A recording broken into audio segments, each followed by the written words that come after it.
If we have two numbers a and b such that a times b is equal to 0, remember ab means a times b, so this says that a times b is equal to 0, then it must be the case that one or the other is 0. Either a is equal to 0, or else b is equal to 0. So one of them must be 0.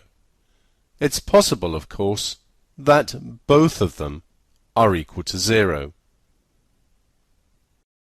This idea that two numbers multiplied together being equal to 0 means that either one or the other is 0 is the basis for solving a particular type of equation called a quadratic equation by a method known as factorizing.